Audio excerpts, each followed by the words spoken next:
البارح مراسلنا حمزة الطياشي ارتكب خطأ جسيم عندما تحدث على أشياء لم تكن موجودة وبشكل استفز أصدقائنا في المغرب، فنعتذر صراحة ونعتذر على ذنب وإحنا صراحة نفخر كعرب وكمغاربة بما تقدمه المغرب المملكة المغربية الشقيقة من مستوى، على مستوى التنظيم، على مستوى الإشادة، على مستوى الإحاطة، على مستوى التجهيزات أيضا.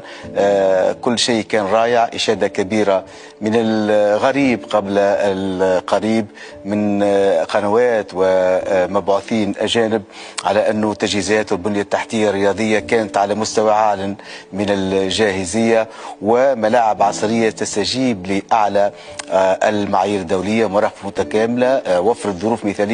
لكل المنتخبات ولممثلي وسائل الإعلام وللجماهير القادمة من كل حدب وصوب للمغرب لمشاهدة كأس أفريقيا. هذا الاستثمار الذكي في البنية التحتية حامد هو رهان استراتيجي على مستقبل الرياضة في هذا البلد، اللي يستعد طبعا لتنظيم كأس العالم 2030، وهو حدث كبير أيضا يسعدنا ويشرفنا كعرب أنه بلد عربي آخر ينضم لقائمة المنتخبات أو البلدان العربية اللي تنظم كأس العالم. دونك هذا علاش يلزم الإشادة بحسن التنظيم اللوجستي والأمني وبسلاسة التنقل وبالتنسيق المحكم بين كل المتدخلين، وهو ما يجعل البطولة تنطلق في ظروف استثنائية وتتواصل في أجواء متميزة من الانضباط وحسن التنظيم وحسن التسيير والتدبير، حاجة لابد أن نتوقف عندها لنعطي لكل حق حقه في هذا الظرف الصعب وفي هذه الظروف الصعيبة. شفنا المناخ كان صعيب، شفنا الطقس كان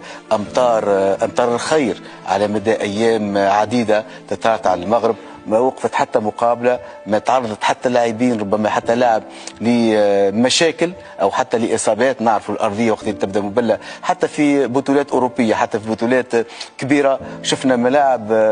على عراقتها وعلى تاريخها اللي احتضنت مباريات كبيره ووقفت فيها مباريات. في المغرب ما شفناش هذا الامر. حفاوه استقبال الضيوف ايضا كانت عنوان بارز بالنسبه للاشقاء المغاربه اللي يعودون دائما وابدا بحسن الضيافه، حيث جسد المغاربة مرة أخرى قيم الكرم وحسن الضيافة وحرصوا على توفير تجربة إنسانية ثقافية مميزة لكل المنتخبات والجماهير الأفريقية، الشيء اللي قوي أواصر الأخوة والانتماء طبعا في افريقيا ولكل البلدان والشعوب الافريقيه. دونك النجاح باهر هذا يؤكد المغرب بات فاعلا محوريا في المشهد الرياضي الافريقي وقاد على احتضان اكبر التظاهرات الرياضيه القاريه كانت او الدوليه.